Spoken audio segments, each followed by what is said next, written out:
Esta es una crisis global, es una crisis sistémica y que, por lo tanto, dada la naturaleza tan especial de este momento, tan delicada y tan especial de este momento que estamos viviendo, ustedes imaginarán que las noticias a nivel global están fluyendo de manera constante.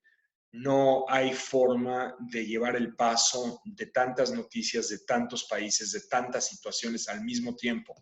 Yo cuando platico, por ejemplo, con estudiantes de relaciones internacionales o de comunicación, les cuento que yo siempre estoy siguiendo por lo menos unas 15 o 20 historias al mismo tiempo en el mundo. Estoy siguiendo porque en el momento en que menos lo esperas, esas noticias brincan y hay que tratar de explicar qué es lo que está sucediendo al respecto, ¿no? Entonces, Corea del Norte puede ser que no esté en el panorama todo el tiempo, pero yo estoy siguiendo continuamente, me llegan reportes, me llegan noticias, me llega, y entonces vamos siguiendo, vamos informándonos. Entonces, cuando surge una situación de Corea del Norte, ya tenemos toda la preparación al respecto de ese tema. Lo mismo les puedo decir de varios sitios en Medio Oriente, varios sitios en África, Europa, América Latina. En fin, estamos continuamente, es parte del trabajo. Una cosa es seguir 15 o 20 y otra cosa es seguir 172 historias, 180 historias. No hay forma. O sea, ¿qué hizo bien y qué hizo mal Alemania, Italia, España, Reino Unido, Holanda, Dinamarca, Suecia? No hay forma. Y luego hacer la comparación con qué está haciendo bien o mal Nicaragua, y qué está haciendo bien o mal Ecuador, y qué está haciendo bien o mal Irak, Líbano. O sea, de verdad es impresionante. Y luego que si se murió o no se murió Kim Jong-un, además agrégale los precios, colapso del petróleo, como el pleito Arabia Saudita, Rusia, y luego la intervención de México en el pleito, el tercero en discordia, y luego, no sé, o sea, va siguiendo, es tal el cúmulo de noticias que se están compartiendo todos los días. Y recuerden que, bueno, en este trabajo uno no solamente lee las noticias, no es nada más leer la nota, sino lo que tienes que hacer es que te vas informando con reportes, con análisis, con debates, con lecturas. Escriben capítulos enteros. Hay quien ya está escribiendo capítulos completos o papers completos. Todo eso es lectura, es información acerca de tantas partes del mundo. Se vuelve un reto enorme. Está representando sin duda el mayor reto de toda mi carrera en el dar seguimiento a todo lo demás, pero eso al mismo tiempo, pues veámoslo desde el lado positivo, nos permite compartir con ustedes y tratar de contrastar estos distintos elementos, las distintas estrategias, las propuestas, en fin, todo esto está pasando en el mundo y al mismo tiempo, este es el tema central de la plática de hoy, sigue lo que sigue. Es decir, todos los grandes conflictos y rivalidades que existen desde hace tiempo entre las distintas potencias regionales, entre los distintos países y entre las superpotencias, siguen ahí. No están siendo alterados en el fondo. Efectivamente, la situación del COVID está produciendo impactos, está generando transformaciones, está alterando muchas cosas, pero obviamente ustedes entenderán, no está resolviendo los factores centrales que llevan a estos grandes países o potencias a rivalizar y a disputar el poder. Eso sigue ahí. Lo que sucede entonces es que están viendo cómo a partir de las circunstancias actuales que han cambiado tan notablemente en los últimos 2, 3 meses, a partir de estas circunstancias, cómo viene la fase que sigue de esta rivalidad, de esta lucha y demás. Entonces, déjenme ponerles aquí algunos ejemplos en particular para que me entiendan a qué me refiero y cuáles son las noticias que están brincando rápidamente al respecto de estos temas en las últimas semanas. Me voy a concentrar en el caso de Estados Unidos e Irán primero, luego Estados Unidos, China y posteriormente haré algún par de referencias a Estados Unidos, Rusia. aquí para esto y para que me entiendan, déjenme nada más darles este preámbulo. Estados Unidos se encuentra no en una fase de expansión geopolítica. No estamos en el periodo de auge de Estados Unidos. Este periodo de auge ya fue hace varias décadas y estamos probablemente iniciando ya desde hace algunos años el periodo de declive relativo de Estados Unidos a nivel global. Esto no significa, cuando decimos declive relativo, significa que una potencia reduce su nivel de influencia y poder, no en términos absolutos, sino en términos relativos. Es decir, cuando lo comparas con las otras potencias. Déjenme ponerles un ejemplo muy simple. En 1970, Estados Unidos era responsable de aproximadamente 75% de las operaciones comerciales a nivel global. ¿Esto qué significa? Que 3/4 partes de los productos, bienes o servicios que se comerciaban en el mundo eran estadounidenses. 1970.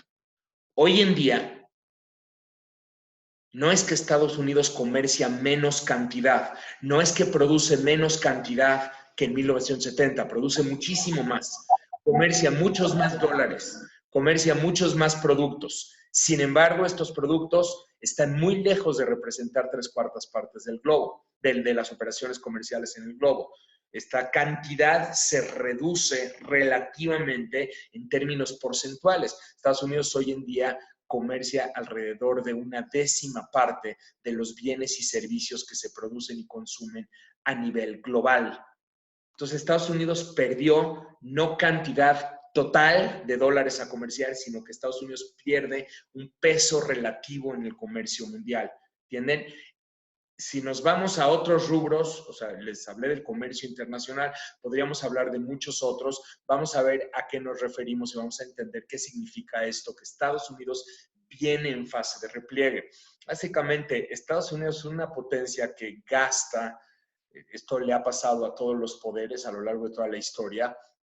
Llega un momento que los compromisos globales de la superpotencia rebasan la capacidad de este gran país para atender a todos al mismo tiempo. Estados Unidos ya no puede desde hace muchos años estar en todas partes del planeta al mismo tiempo, gastar en todo lo que tiene que gastar, mantener tropas en todas partes del mundo y al mismo tiempo mantener la vanguardia tecnológica que sostuvo durante décadas y décadas. Entonces vas perdiendo peso relativo y esto te obliga a tomar decisiones. Pues muy fácil, ya no te alcanza. Estados Unidos es una economía enormemente endeudada y cada mes produce muchísimo más deuda que lo que produce ingreso. En otras palabras, Estados Unidos es un país que egresa no poco, sino mucho más de lo que ingresa.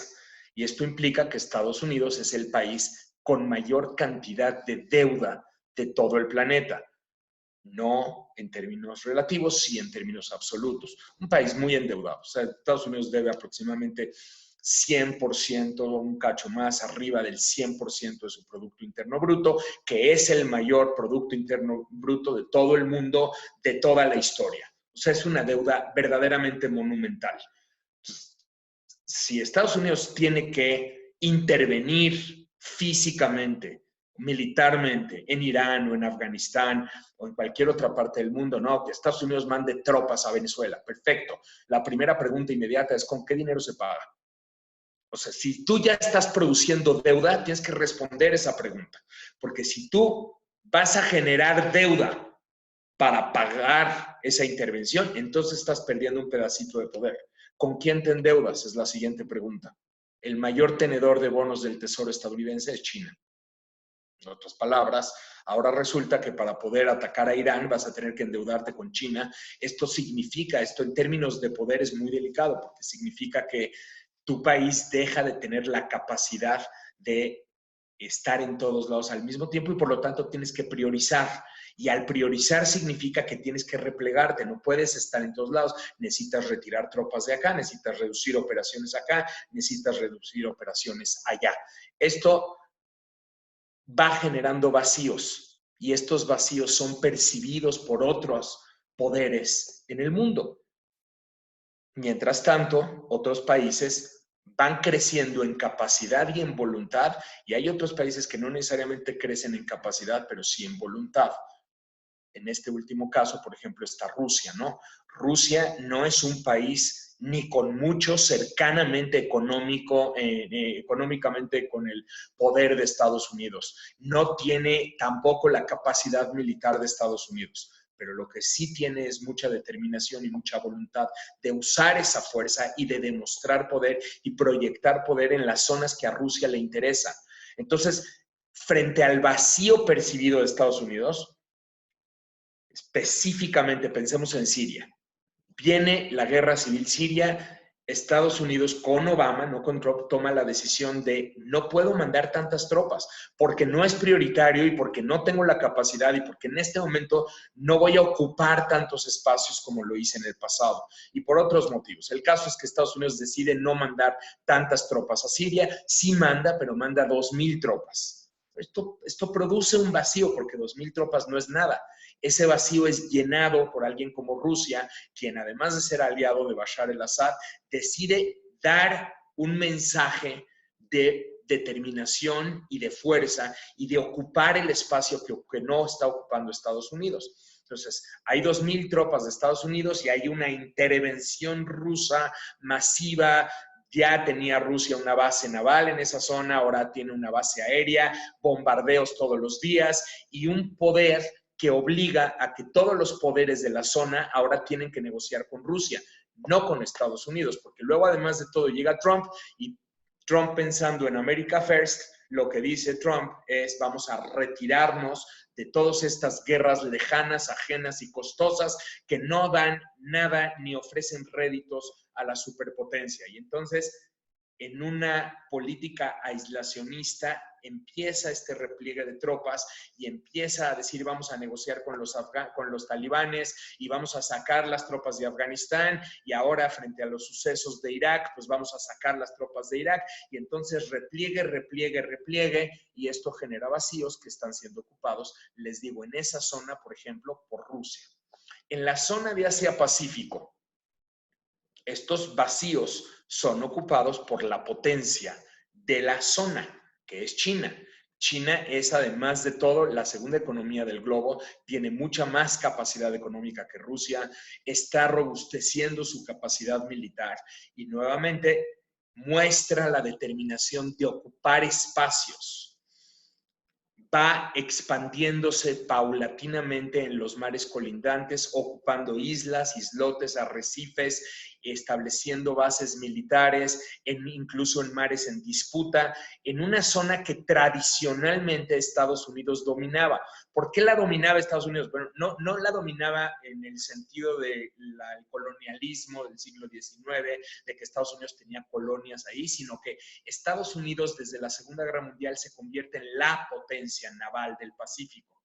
Este concepto es disputado por China en los últimos años a través de estas operaciones de expansión territorial en sus mares colindantes y el disputar directamente a Estados Unidos su poder en la zona. No es la única rivalidad que tienen Estados Unidos y China, tienen rivalidades en el área tecnológica. China está haciendo proyectos de inversión en infraestructura en decenas y decenas de países, buscando influir ya mucho más allá de Asia.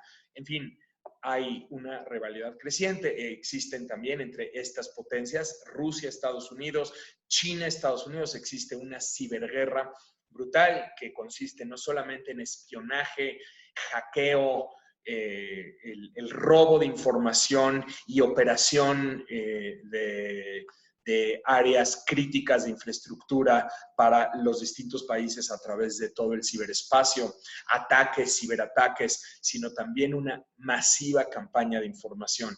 Esta masiva campaña de información, de espionaje obviamente, pero además de información, que básicamente llena los espacios de redes sociales hoy en día, los mensajes de texto, los mensajes de WhatsApp, a través de cuentas ficticias, temas ficticios, noticias falsas que corren a velocidades enormes, y así es como se está desempeñando pues, la confrontación entre las superpotencias en los últimos años.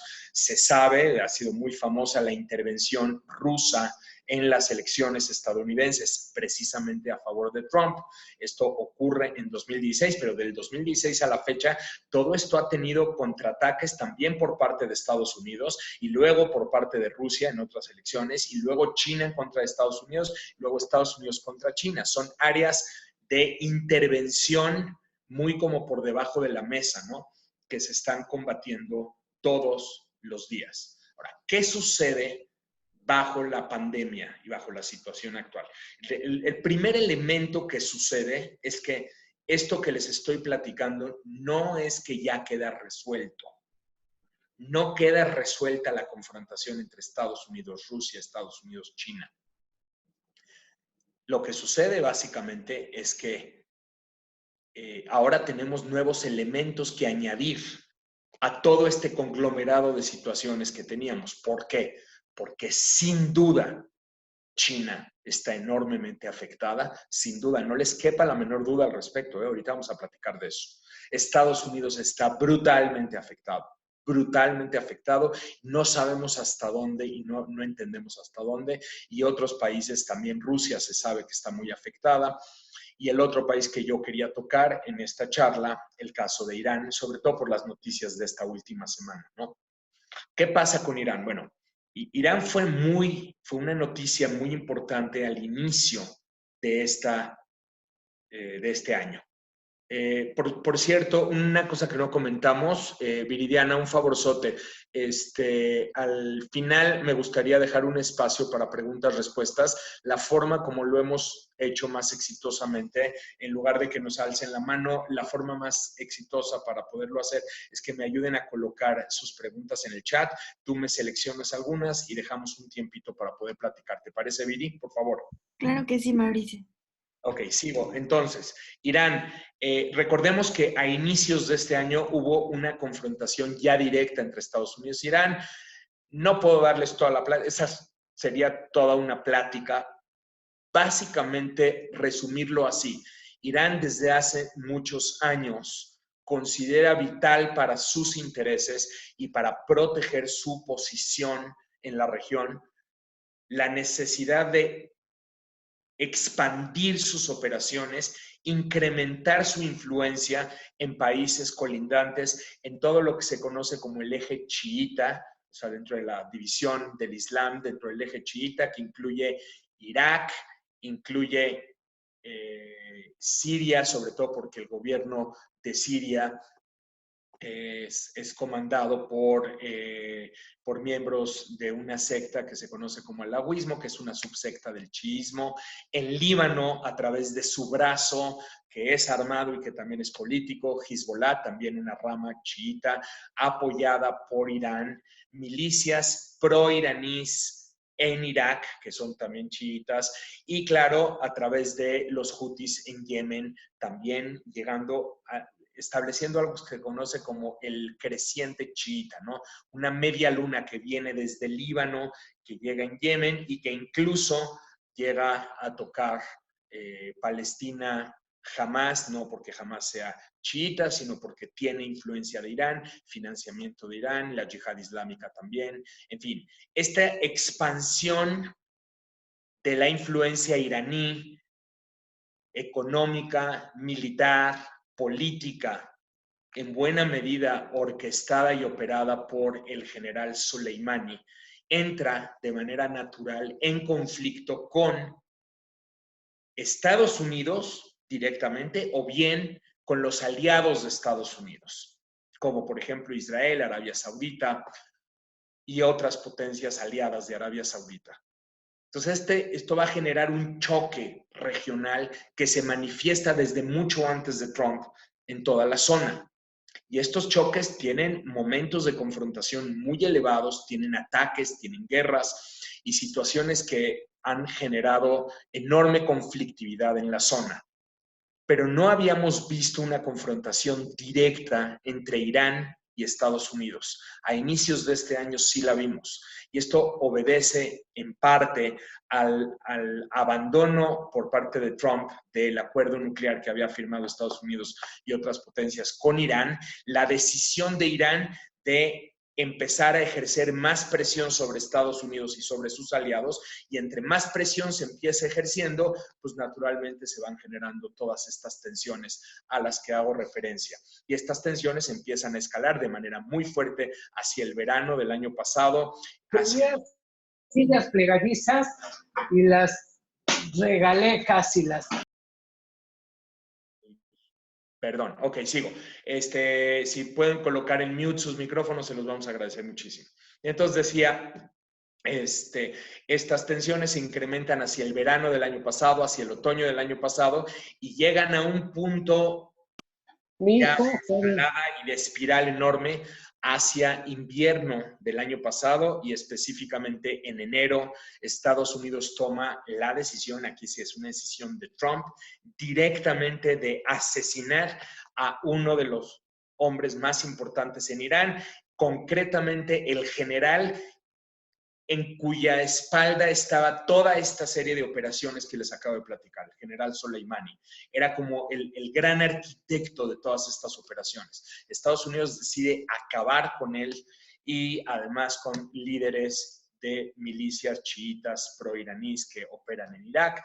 En fin, esto elevó las tensiones hacia inicios del año, y estuvo a punto de desencadenar una confrontación abierta, directa, una guerra frontal entre Estados Unidos e Irán. Afortunadamente esto se desescala, no se llega al punto de una guerra, bajan las tensiones, y en ese momento entra la pandemia. Ahora, ¿por qué lo menciono? Y déjenme empezar por acá y luego regreso a China y a Rusia, ¿no? ¿Por qué lo menciono? Porque, bueno, Irán va a ser uno de los grandes focos de COVID al inicio de esta pandemia. Irán es muy, muy afectado, pero brutalmente afectado por el COVID. Entonces, es obvio pensar y entender que de por sí Irán ya estaba muy golpeado económicamente por las sanciones estadounidenses, pero mucho. O sea, la economía de Irán ya viene en colapso. Y luego encima se ven obligados a cerrar la economía, a frenar las actividades económicas, a atender la crisis de salud que viene por el COVID, y ahora, además de todo, atender el shock petrolero. Irán es uno de los países petroleros más importantes del mundo. De por sí ya está sancionado por Estados Unidos. Tú no puedes comprarle petróleo a Irán y escapar a las sanciones Estados Unidos. Entonces, de por sí el petróleo de Irán está siendo ya muy castigado, y luego encima tenemos el shock petrolero que estamos viviendo en las últimas semanas, shock al precio y el shock a la demanda petrolera. O sea, la gente no quiere comprar petróleo en este momento, el precio baja y baja, y la gente sigue sin querer comprar petróleo o derivados del petróleo en este momento. Entonces, claro, la economía iraní está enormemente golpeada. Entonces, una primera lectura, tal vez uno tendería a decir, bueno, pues es que esto, y esta es la parte simple del tema, ¿no? La lectura simple es que esto está afectando muy fuerte a Irán, y como está Irán siendo tan afectado en este momento, Irán ya no va a tener la capacidad económica, ni la capacidad militar, ni la capacidad de recuperar todo lo que venía haciendo Soleimani en los últimos años. ¿De dónde va a tener Irán capacidad para influir en Irak, en Líbano, y armar a Hamas, y armar a la Yihad Islámica, y armar a los Houthis, y entrenar y capacitar y armar a Hezbollah en Líbano? ¿De dónde? Irán tiene que estar enfocado y concentrado en su propia situación. ¿Ok? Lo que sucede es que hay que añadir el segundo elemento, y esto nos conecta con todo lo demás. El punto además es que además Estados Unidos también está brutalmente afectado. O sea, no solamente Irán está enormemente afectado, sino también Estados Unidos está teniendo que orientar su atención hacia, primero que nada, resolver sus problemas internos. Primero que nada, resolver su crisis de salud. No han terminado con la crisis de salud en Estados Unidos, muy, muy lejos de ello. Y luego, inmediatamente después, resolver su crisis económica. Es la mayor economía del mundo que está sufriendo como tal los mayores estragos, porque es la mayor economía del mundo. Tenemos una economía parada. Hasta la semana pasada habían 22 millones de desempleados. Esta semana se están agregando otros millones adicionales a la cuenta. No hay dinero que alcance por parte del presupuesto federal para tratar de cubrir todas las necesidades que eso implica. Entonces, ¿de dónde Estados Unidos podría estar enfocado en situaciones geopolíticas de Medio Oriente y de otras partes del mundo? Sobre todo cuando la política de Donald Trump es precisamente America First. Primero Estados Unidos, luego atendemos las necesidades de los demás. ¿Por qué voy a defender a Arabia Saudita? Digo, con todo respeto, ¿por qué voy a defender a Arabia Saudita? Ellos tienen mucho dinero. ¿Por qué voy a defender a Israel? ¿Por qué voy a defender a cualquier otro país si en este momento yo estoy teniendo esta problemática? Bueno, esa lectura simple o simplista es justamente la que tiene la mayor capacidad de detonar el conflicto, porque tú como país o como potencia no quieres ser percibido así. Justamente vas a trabajar para que no seas percibido con esta debilidad que estoy indicando en este momento. Precisamente porque todo mundo concluimos que esos países se van a replegar y que esos países se van a concentrar en lo interno, precisamente por eso estamos viendo que en las últimas semanas, específicamente en las últimas 2 semanas, están escalando las tensiones para tratarse de demostrar mutuamente que no van a bajar la guardia, que no están dispuestos a mostrar debilidad y que tienen toda la determinación de seguir escalando la confrontación, todo lo que sea necesario. Para que no me malentiendas, una cosa es que yo estoy cuidando la parte interna y otra cosa es que tú pienses que yo me estoy descuidando de mis compromisos y mis intereses geopolíticos que tengo. Específicamente en el caso de Irán y Estados Unidos, lo que vimos en las últimas semanas, o sea, primero sí, un breve periodo de distensión donde cada uno estaba ocupado con lo suyo, incluso vimos un relajamiento o por lo menos las señales de relajamiento de las sanciones. Pompeo anunció que iba a relajar las sanciones en contra de Irán porque estamos en un momento donde humanitariamente tenemos que contribuir y colaborar. Esto muy al inicio. Después empezamos a ver cómo las milicias chiitas pro-iraníes que operan en Irak empezaron a atacar a Estados Unidos y Estados Unidos obviamente tuvo que responder. Responde limitadamente, pero sí responde. Número uno. Número dos, empezamos a ver que los barcos iraníes que operan en el Golfo Pérsico empiezan sus clásicas operaciones de hostigamiento. Esto es algo que ocurre en el Golfo Pérsico, también ocurre justamente ahora que hablemos de China, Estados Unidos, ocurre también en el Pacífico. Cuando hay potencias intentando mostrar su músculo o mostrar su presencia en cierta zona geográfica, vienen buques del otro país o de la otra potencia y empiezan estas operaciones de hostigamiento donde no los atacan, sino que empiezan a navegar muy cerca de ellos, muy cerca, pero tan cerca que a veces los obligan a desviar el rumbo. Y esto es como un poco como quítate, mira que aquí estoy, y empiezan así como a hostigarse las unas a las otras. Estas operaciones de hostigamiento rara vez terminan en una confrontación militar. Son muy comunes y son simplemente señales de fuerza. Esta semana, estas se habían reducido en el Golfo Pérsico. Vimos que 11 buques muy veloces, son estos buques rápidos iraníes, 11 hostigando a 6 buques de guerra estadounidenses que están estacionados en el Golfo Pérsico. Vimos estas operaciones y repito, son muestras de músculo, muestras de poder. Inmediatamente Trump responde mediante un tuit dando casi una instrucción de que cualquier operación de estas, él no la va a tolerar y sí va a generar una respuesta por parte de Estados Unidos y van a atacar y destruir cualquiera de estos buques que estén atacando a los navíos estadounidenses. Entonces vemos cómo el tema empieza a escalar otra vez, esta demostración de fuerza. Inmediatamente después, esto es el día de ayer, Irán lanza por primera vez un satélite militar al espacio. ¿Por qué es importante? Primero, porque fue exitoso el lanzamiento. Ya anteriormente Estados Unidos había saboteado lanzamientos de Irán y esto no había tenido éxito en el pasado. El día de ayer sí fue exitoso. Número dos, porque estos lanzamientos de satélites utilizan la misma tecnología que se utiliza para los misiles balísticos. Entonces, cuando Irán está lanzando este satélite al espacio, lo que está queriendo demostrar es que tiene una capacidad balística suficiente como para de pronto aplicarla a un misil intercontinental. Y esto es muy delicado. Pero además lo hace justamente después de la amenaza de Trump. La razón por la que lo hace después de la amenaza de Trump es precisamente para decirle, mira, Trump, cómo no me voy a dejar que me amenaces, mira cómo aquí estoy, no te equivoques, el COVID es una cosa y me está pegando, pero aquí tengo perfectamente bien mi reserva de presupuesto militar para seguir avanzando y progresando en estos dos rubros que son cruciales para Estados Unidos, para Israel, para Arabia Saudita y para muchos más. Dos rubros, el programa de misiles, como lo vimos ayer, y el proyecto nuclear.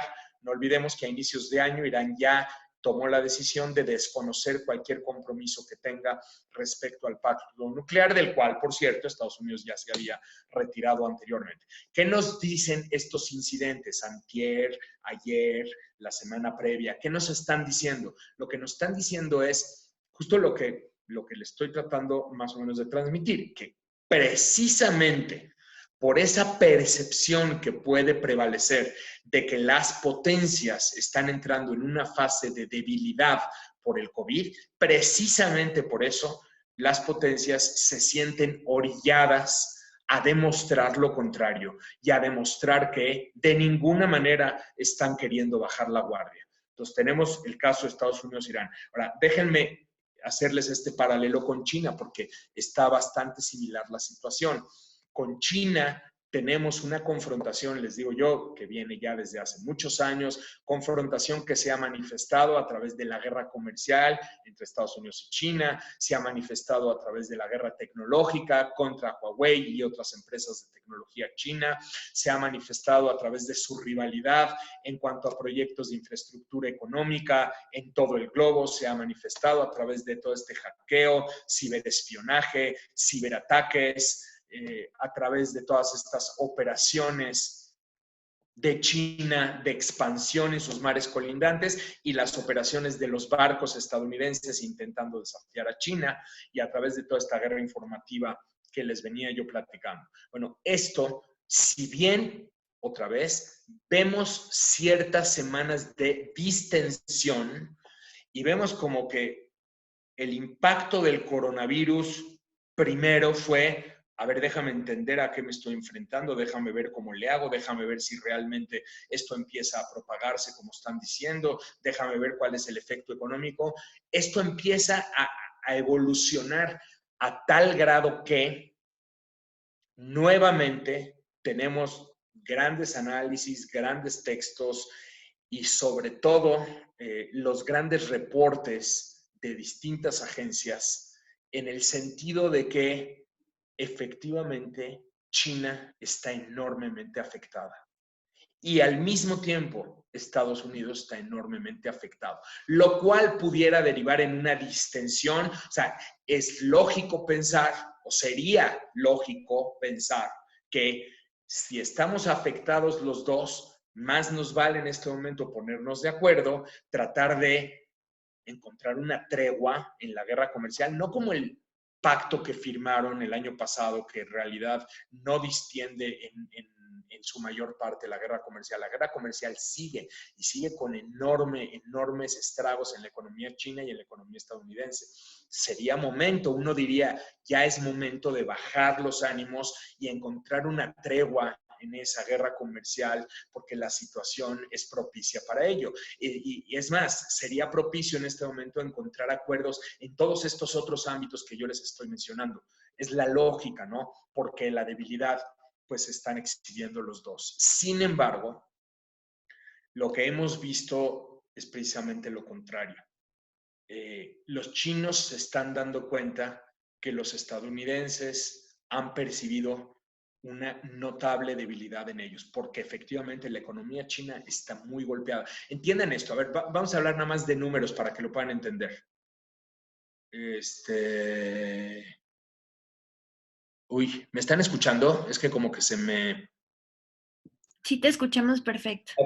Perdón, es que como que se me cambió la pantalla, nada más quería asegurarme. Ok, veamos estos números. China ha crecido brutalmente en las últimas décadas, brutalmente. Las cifras de crecimiento chino eran 13%, 12%, 11%, 10%. En los últimos años ha crecido bastante menos, pero ha crecido. Ni siquiera la crisis del 98, ni la crisis, ni los golpes de Tiananmen, ni la crisis del 2001, ni la crisis del 2008 ocasionaron que China dejara de crecer. China siguió creciendo y creciendo y creciendo. Este año se proyectaba ya un crecimiento desacelerado de aproximadamente 6%, 5.8% de China. Debido al COVID, sabemos que China ya está en este momento en recesión. Esto significa, los estimados son que China ya neutralizó su área de crecimiento y ya entró en fase de decrecimiento, aproximadamente 1.7%.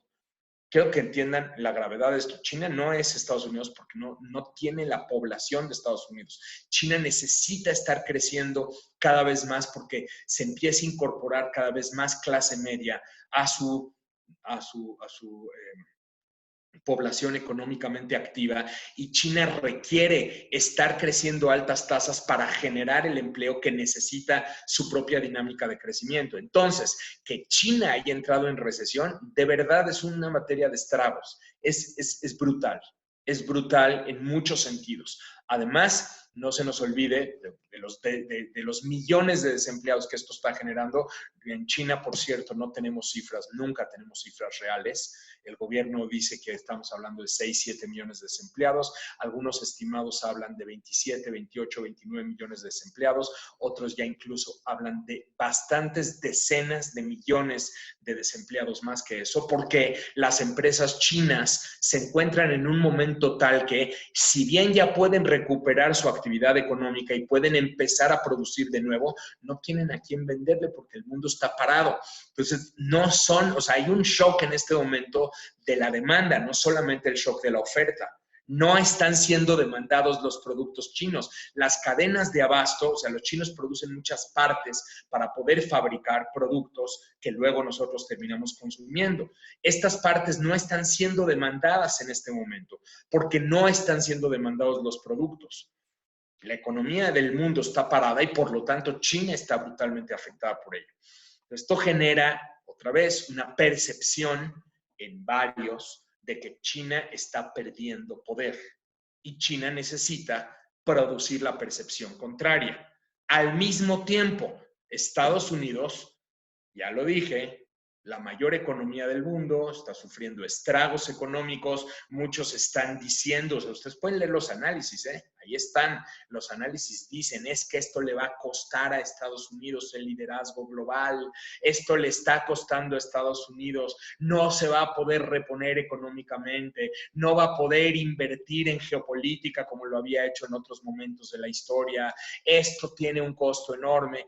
Esto está produciendo otra vez una percepción de debilidad de la máxima potencia del mundo. Hay algunos análisis que incluso hablan de que China podría empezar a ocupar el nivel o el espacio que tradicionalmente había ocupado Estados Unidos, más con un mandatario como Donald Trump, quien promueve, como les dije hace rato, America First, primero enfocarnos en lo nuestro, ahorita el mundo no nos importa lo que pase con Estados Unidos, y esto produce otra vez una sensación de debilidad. Bueno, frente a la percepción mutua de debilidad, la decisión de las superpotencias es generar la percepción contraria. ¿Y cómo se genera eso? Mostrando fortaleza, mostrando determinación, proyectando fuerza y proyectando disposición a entrar en conflicto si es necesario. Así vimos cómo, a pesar del coronavirus, a pesar de la crisis global, China vuelve otra vez con sus operaciones de expansión en sus mares colindantes. China declara 2 nuevos distritos, esto es en la semana, fin de semana, declara 2 nuevos distritos en una zona disputada por sus vecinos. Y cuando China declara distritos, no solamente los declara, sino que los empieza a ocupar y empieza, o sea, a veces hay en el mar del sur de China, por ejemplo, una gran roca. Esa gran roca empiezan operaciones de construcción y la convierten en unas pocas semanas en una base naval, así como lo están escuchando. Y luego estacionan aviones, estacionan armamento. Entonces eso que era una roca en el mar se convierte en una base naval donde anteriormente no había nada prácticamente, en una zona disputada. Entonces va otra vez la demostración de fuerza por parte de China de aquí estoy. Y del otro lado, Estados Unidos de manera inmediata también siente la necesidad de responder con fuerza y lanza una operación de varios buques. Estas operaciones se conocen como las operaciones de libertad de navegación. Son operaciones diseñadas para desafiar estas decisiones chinas, y lo que hace Estados Unidos es que manda buques precisamente a todas estas zonas disputadas, zonas que China reclama como propias, zonas en las cuales China ha establecido bases o ha establecido actividad económica o establecido actividad militar. Estados Unidos empieza a navegar y empieza a colindar y las empieza a circular, y luego entonces vienen estas operaciones de hostigamiento, como les acababa yo de platicar con el caso iraní en el Golfo Pérsico, ¿no? Entonces, uno diría, bueno, esto era muy normal hace medio año, hace un año, hace 2 años. Aquí la noticia es que esto no está parando. Esto no está parando, sino que al revés, ahora lo que ocurre es que tenemos que añadirle el componente muy importante de la pandemia, porque en realidad no hay un ganador claro. El factor esencial de esta pandemia es que no ha terminado y no sabemos cuándo va a terminar. No, estos rollos de que vamos a hacer planes de aquí a 2 meses, 3 meses, 4 meses, de verdad tenemos que entender que vamos a tener que vivir con el virus durante un buen tiempo. Y el hecho de vivir con el virus tiene implicaciones en lo personal, tiene implicaciones a nivel familia, tiene implicaciones a nivel empresa, a nivel comunidad, a nivel ciudad, a nivel país y por supuesto a nivel geopolítico. Las potencias se dan cuenta que el virus va a seguir ahí y que eso va a significar un costo enorme en términos humanos y en términos económicos y en términos sociales para todas las superpotencias o para las potencias en rivalidad. Entonces, dadas esas circunstancias, las superpotencias están intentando o sacar ventaja la una de la otra o demostrar que tienen fuerza, que tienen poder y que no se van a doblegar en un momento complicado, sino que están ahí para seguir luchando la guerra mayor, la guerra de largo plazo, la que se va a tener que seguir luchando pasada esta calamidad que estamos viviendo. Algún día vendrá la vacuna, algún día vendrá la cura y esto va a empezar a ser historia. ¿Qué va a pasar después? Las potencias están tratando de mandar el mensaje de aquí vamos a seguir. Y para todas esas personas que están pronosticando que el mundo va a cambiar y que Estados Unidos se va a replegar y que ya no van a seguir siendo los mismos de antes, o al revés, que China va a entrar en una fase de debilidad, a esos todos estamos tratando de mandarles el mensaje de que aquí estamos y aquí vamos a seguir. Y esto se está manifestando en este momento de manera muy concreta a través de estas operaciones que les estoy platicando, estas operaciones de navegación, o incluso en otro ámbito. Un interesantísimo reportaje del New York Times en esta semana nos revela otra de las facetas que les comentaba hace rato. La guerra informativa por parte de China en contra de Estados Unidos a raíz precisamente de la pandemia y aprovechándose de la circunstancia de la pandemia para producir caos y producir desinformación y producir críticas al gobierno y producir miedo. Esto está ocurriendo ya mismo. Y al revés, Estados Unidos hace lo propio, ¿eh? O sea, lo que pasa es que el New York Times, bueno, reporta lo de China, pero del mismo modo podemos ver también las operaciones que lleva a cabo Estados Unidos en China o en Rusia o en los países como Irán mismo. ¿no? O sea, las redes sociales y las herramientas de información se vuelven en espacios en los cuales también se está luchando la lucha. Y en estos momentos todavía más, porque en estos momentos cuando todos estamos hiperconectados, deseosos de tener información y de entender qué es lo que está pasando, es el mejor momento para propagar información falsa. No olvidemos, y con esto cierro, que la información falsa viaja mucho, mucho más lejos y mucho más rápidamente que la información verdadera. Un estudio de Harvard del año pasado detecta que un tuit falso tiene 75% más probabilidades de ser retuiteado que un tuit verdadero y que la información falsa viaja 100 veces más lejos aproximadamente que la información verdadera. Esto pues tiene enormes implicaciones, obviamente para nosotros, para nuestra conducta, lo que compartimos en WhatsApp, etcétera, pero además de todo tiene altas implicaciones para aquellos actores que buscan aprovecharse de estas circunstancias y que están buscando generar guerras informativas a través de cuentas falsas, a través de interferir en distintas esferas del ciberespacio para pues, producir, para avanzar sus intereses y producir la información que ellos quieren producir. ¿Ok? Entonces, en resumen, esto sigue, estamos monitoreándolo muy de cerca y justamente lo que está ocasionando la pandemia es el efecto contrario de lo que uno pensaría a simple vista. El efecto contrario es la necesidad de los distintos poderes que tienen rivalidad de demostrarse fuertes y de demostrar que están dispuestos a seguir adelante con la lucha. En este punto lo dejo yo y si te parece, Viridiana, ayúdame por favor a irme compartiendo por ahí algunas de las preguntas y vamos a ir utilizando el espacio que nos queda para responderlas, ¿te parece? Claro que sí, Mauricio. Nos hicieron 5 preguntas. Una de ellas es, Abril Páez. Kissinger recientemente expresó que después de esta pandemia se va a reconfigurar el orden mundial debido a los retos internos y externos que esto implica para todos los países. Mencionó que aparte del reto de sobrellevar el virus y el tema de las recesiones internas e internacionales, se empezarán a cuestionar las instituciones existentes y se tendrá que, además, una lucha por seguir defendiendo el orden mundial liberal. ¿Cuál es tu opinión respecto a esta posible reconfiguración mundial a nivel de nuevos equilibrios de poder? Mira, yo quiero ser una pizca más humilde que eso todavía. Obviamente no soy Kissinger ni tengo esa capacidad de predicción. Pero también pienso que a veces los Kissingers del mundo empiezan a hablar demasiado rápido dadas las circunstancias. Estamos viviendo una situación que no tiene precedentes, de veras no tiene precedentes en muchos sentidos.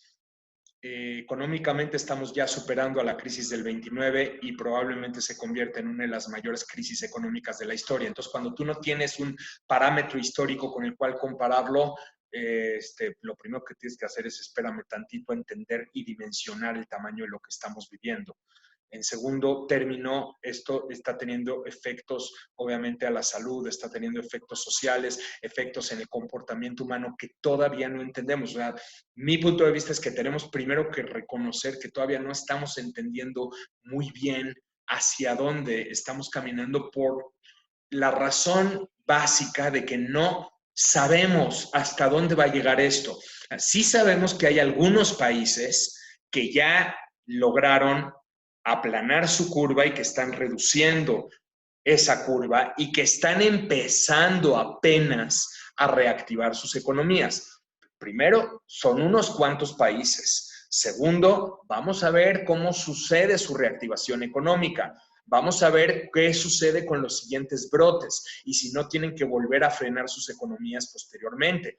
Dentro de esos países no está incluido Estados Unidos. Sí está incluido China, pero la diferencia es que en China no conocemos la dimensión todavía de los datos y no conocemos la dimensión del problema económico porque China le vende productos a todo el mundo y todo el mundo está parado.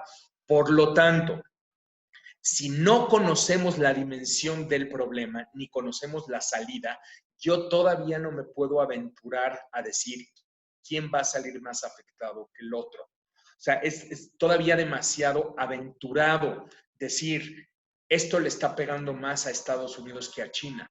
Tal vez sí, Tal vez no, no lo sé. Hoy no lo sé. Dame por lo menos 3, 4, 5 meses para tratar de entenderlo. Déjame que acabe.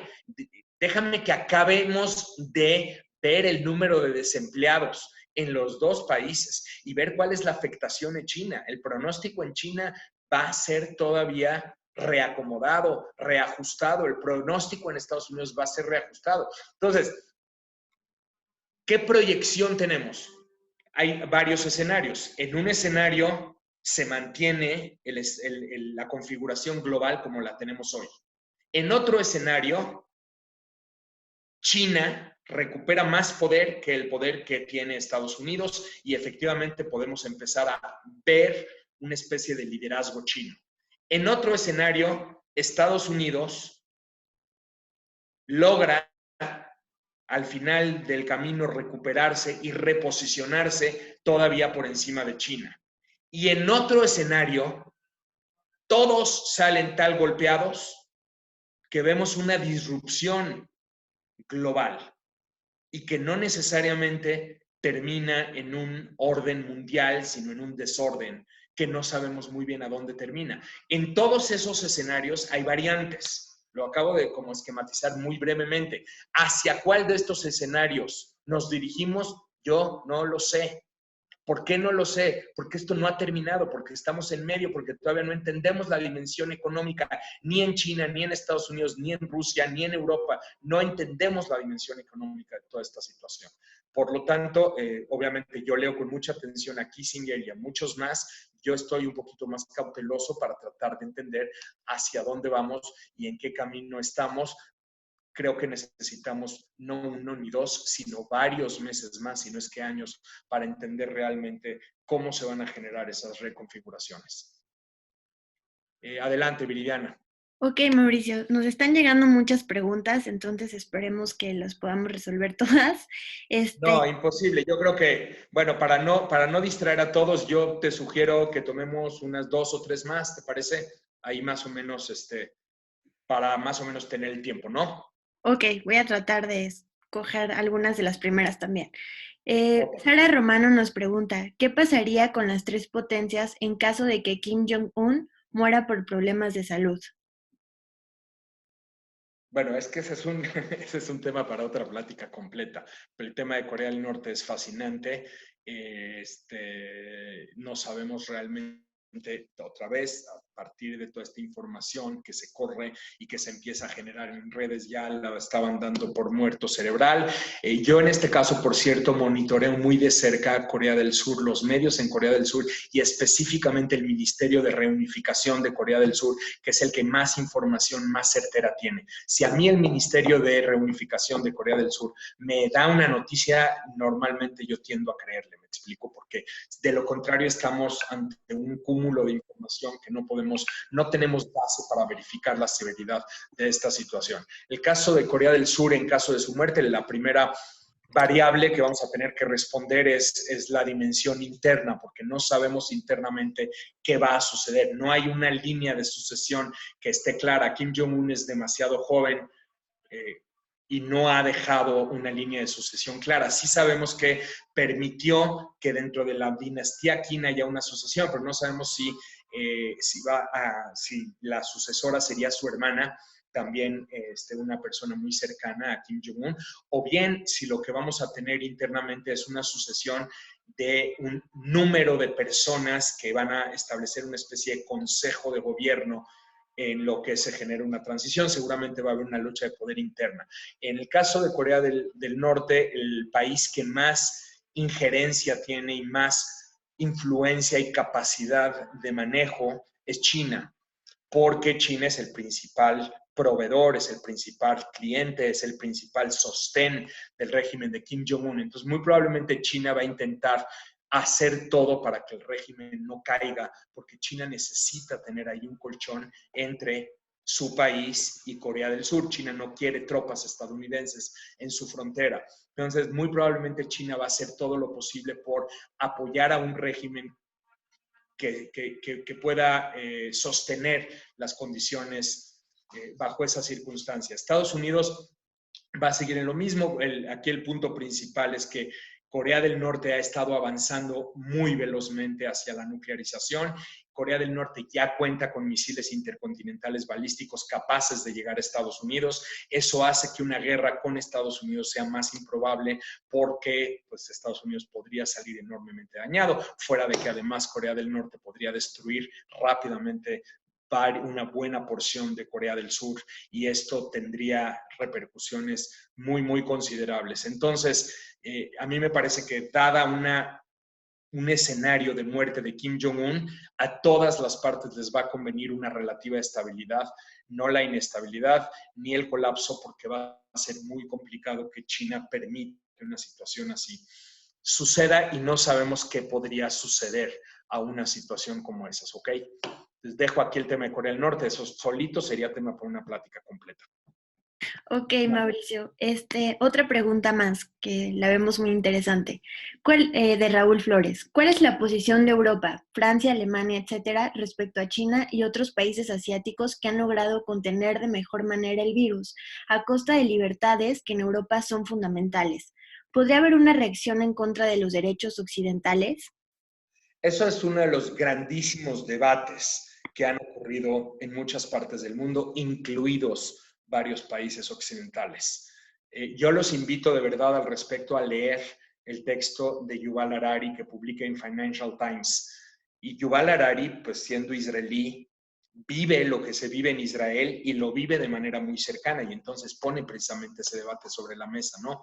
O sea, vale la pena sacrificar estas libertades y vale la pena sacrificar estos derechos en aras de proteger nuestra seguridad, en aras de proteger la salud y en aras de proteger la vida. Si sí, ¿qué va a pasar después? ¿Qué va a suceder después con eso con ese espacio que estamos otorgando al Estado? Un autor cuyo nombre olvidé en este momento, está un poquito complicado de pronunciar, surcoreano, lo que nos dice es que en Occidente pues a veces nos da roña las medidas que toman en Oriente, pero que en Oriente esas son medidas que son perfectamente normales. En Oriente la cultura implica un reconocimiento a la autoridad, un respeto a la autoridad y no se ve la democracia ni la libertad de la misma forma como se ve en Occidente. Y por lo tanto, ellos no tienen ningún problema con que el Estado te esté monitoreando el teléfono celular o mediante GPS o mediante aplicaciones muy concretas para saber dónde te encuentras y que esté invadiendo tu privacidad. No hay ningún problema en Oriente. Yo creo que aquí estamos enfrentados a cosmovisiones distintas y a concepciones distintas acerca de los temas de democracia y de libertad. Lo que sí es un hecho es que esto presentó enormes retos para países occidentales.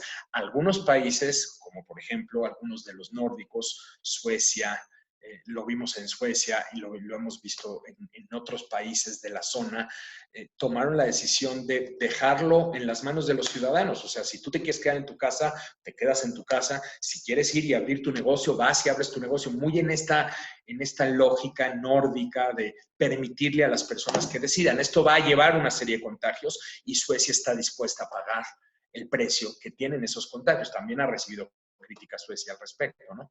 Pero luego tienes un caso como Israel, un país democrático, bueno, por lo menos democrático para efectos de los ciudadanos israelíes, es un país democrático y un país que respeta las libertades, que no solamente restringe estas libertades, sino que se pasa una medida ejecutiva que no pasa por el Parlamento, sino que se adopta una medida ejecutiva de que las agencias de inteligencia pueden espiarte y se puede utilizar esos servicios de seguridad para monitorear en dónde estás y asegurarte que no estés violando la cuarentena. La cuarentena en Israel implicó que no podías salir más de 100 metros fuera de tu casa.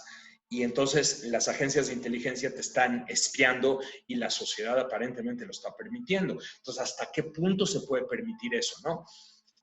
Nuevamente, pues son estos de los grandes debates de los cuales se va a escribir mucho. No hay una respuesta clara. Lo que sí les puedo decir es que en Oriente se adoptan medidas que son difíciles de aplicar en las democracias liberales occidentales, que sin embargo han tenido una muy interesante eficacia en términos estrictos de controlar la pandemia, controlar los focos de contagio y que no han frenado las economías, como por ejemplo específicamente en Corea o en Japón o en Singapur, que no han frenado a las economías como sí se han frenado en muchos países occidentales. Debates muy, muy difíciles de resolver. No hay respuestas claras. A mí lo que más me parece interesante en este momento es que pongamos estos debates, que no dejemos de platicar de ellos, que hagamos que nuestros estudiantes los discutan y que tratemos de ir resolviendo los dilemas a partir de información, a partir de lectura, a partir de tratar de irnos forjando nuestra propia opinión al respecto, y pues cada quien tendrá su opinión correspondiente, pero sí estamos enfrentándonos a dilemas que hacía mucho tiempo no teníamos que enfrentarnos, ¿no? Justamente el papel del Estado, porque aquí lo interesante es que le pedimos al Estado que nos rescate. Entonces, de alguna forma, le damos la fuerza al Estado y el Estado tiene que intervenir, el Estado nos tiene que sanar, el Estado nos tiene que ofrecer pruebas, el Estado tiene que contratar deuda para que nuestra economía pueda reactivarse. Entonces, por un lado, le damos poder al Estado, pero por otro lado, le decimos, fíjate que no me gusta que me andes controlando, no me gusta que me andes vigilando, no me gusta que me andes espiando. Y esto es complicado porque cuando el Estado adopta medidas que le dan poder, luego es muy difícil echarlos para atrás. Muy, muy difícil. ¿Te parece que tomemos otra más, Viridiana? ¿Cómo ves? Tú dime cómo andamos de tiempo, son las 7. Pues creo que podemos tomar una más para que alguien más se quede contento porque hay muchas preguntas. Ari Faskovich nos pregunta, ¿crees que la situación de Estados Unidos y China pudiesen en algún momento beneficiar el comercio entre México y Estados Unidos? ¿Podríamos regresar a envolvernos sus proveedores en niveles mucho mayores? Mira, hola Ari, justo, qué bueno que me preguntas esto, muchas gracias. Este es uno también de los grandes debates en México, ¿no? Si nosotros somos automáticamente beneficiados por la conflictiva que existe entre Estados Unidos y China. De hecho, México pasó de ser el segundo socio comercial de Estados Unidos a raíz de la guerra comercial y a raíz de los aranceles que Estados Unidos impuso en China. México pasó a ser el primer socio comercial de Estados Unidos ya desde hace prácticamente un año. Entonces, este es un fenómeno que ya ocurrió.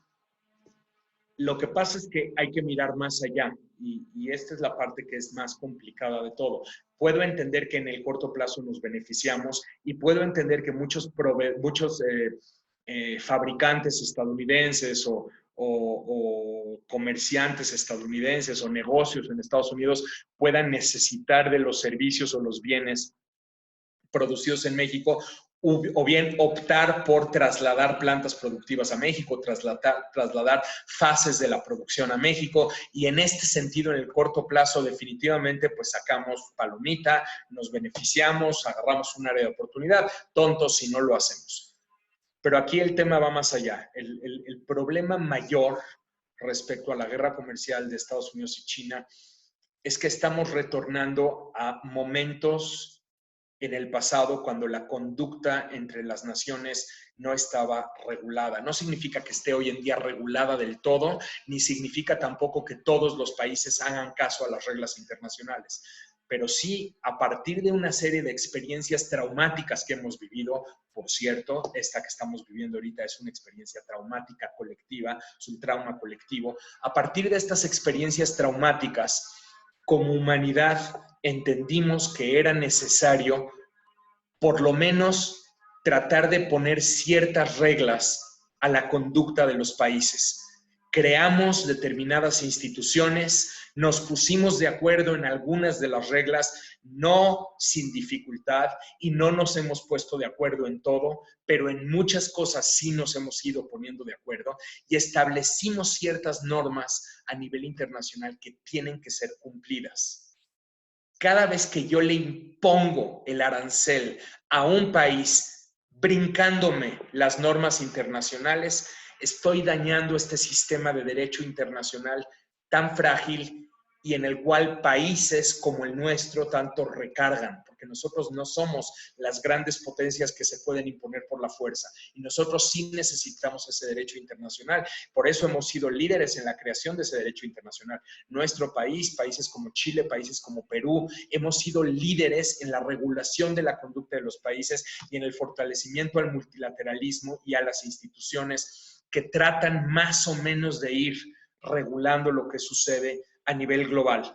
Y justamente una de las cosas que no se puede hacer es yo te voy a imponer un arancel así como así. Puedo llevar tu caso a la Organización Mundial de Comercio, pelearlo y después de 2 años esperar el fallo. Entiendo que la Organización Mundial de Comercio es una tortuga burocrática y entiendo que se tarda y entiendo que no te gusta necesariamente la resolución, pero una cosa es que yo pueda quejarme de las instituciones y de las leyes y otra cosa es que decida yo imponer mi ley, que es la ley del más fuerte, porque pues al final del camino, si me demandas ante la OMC, pues demándame, no me importa, me espero 2 años y en 2 años Dios será grande, ya me reelegí, ya a ver qué pasó y pues ya a ver qué se hace, ¿me entiendes? Y además defiendo mi caso ante la OMC. En fin, lo que se está vulnerando en los últimos años es precisamente el sistema de instituciones, el sistema de leyes internacionales. Cada vez que yo veo por mi país, solo por mi país, y me desconozco un acuerdo internacional, no es, puedes estar de acuerdo, puedes no estar de acuerdo con el pacto firmado. Lo que no puedes estar de acuerdo es que si ya firmaste el pacto, entonces ya no existe el nombre que respalda la firma, porque entonces mandas el mensaje que los tratados internacionales son contingentes a la persona que esté en el poder. Y si luego entra otro partido, pues entonces puedes conocer los tratados internacionales que quiera. Entonces, ¿para qué firmo tratados internacionales? ¿Por qué voy a negociar el desarme nuclear con Corea del Norte si Estados Unidos ya desconoce el pacto nuclear con Irán? Kim Jong-un decía, bueno, a ver, si tú quieres un tratado conmigo, va a tener que ser muchísimo más sofisticado, muchísimo más complejo, y si no, no me desarmo. Y si no me desarmo, significa que Corea del Norte ya es potencia nuclear y tienes que vivir con eso. Y ese es justamente lo que se ha venido vulnerando en los últimos años. Entonces, si en el corto plazo nos beneficiamos, pues al final del camino lo que está terminando de dañarse es el sistema global y eso es justamente lo que ha ocurrido en los últimos años y que creo yo, y con esto, si te parece, Viridiana, terminamos, creo yo que una de las grandes lecciones de esta pandemia es que, dada la crisis global y la crisis sistémica que tenemos, sí tiene que haber un movimiento y un movimiento que viene de nuestras sociedades, un movimiento que viene a partir de países como el nuestro y otros países que creemos en la necesidad de acciones multilaterales, acciones coordinadas y concertadas a nivel global para atender problemas globales, como por ejemplo el cambio climático. Si nosotros no tenemos la capacidad de ponernos de acuerdo ni siquiera en los precios del petróleo, entonces terminamos siendo efecto de esas circunstancias. No crean que estas lecturas son ignoradas. Las lecturas son muy bien leídas y cada vez que nosotros no contribuimos a generar acuerdos internacionales, alguien ahí tomando nota y esa nota luego termina por impactarnos de manera negativa. Yo con esto los dejaría. Hay, por supuesto, muchísimo que hablar. Digo, lo que tenemos enfrente pues, es el mundo y en el mundo están ocurriendo muchísimas cosas todos los días. Entonces, pues Viridiana, los invito, si les parece, a seguir la conversación en otro momento. Ya llevamos 1 hora y 10 minutitos. Entiendo que hay muchas preguntas. Por ahí, si les interesa, me pueden seguir en Instagram, @MauricioMesh, MSCH. Estoy dando varios lives, estamos tratando de responder preguntas. El otro día hice solamente una sesión de preguntas y respuestas. Me puedes seguir en Twitter, donde también a veces respondo, pongo hilos, @MauriM. Y bueno, pues seguimos adelante tratando de compartir todo lo que está pasando en el planeta. ¿Ok? Muchas gracias, Mauricio. Excelente ponencia. Creo que son muchísimos temas. Podríamos seguirnos muchas horas más. Una desgracia que se quedan muchas preguntas pendientes, pero ojalá que lo quieras repetir en algún momento en el futuro. Y también, pues, aprovechar que aquí está el señor Chapis Levy, que nos ayudó a hacer el enlace contigo. Te agradecemos mucho. Voy a activar los micrófonos para que todos te podamos dar las gracias. Gracias. Gracias, Chapis. Gracias a Muchas todos. gracias. Muchas gracias. Gracias. Gracias, Mauricio. Un aplauso a Cadena, por favor. Gracias, gracias. Estamos contribuyendo con ellos por lo que podamos. Gracias. Bueno, gracias a todos. Gracias, Mauricio. Hasta luego.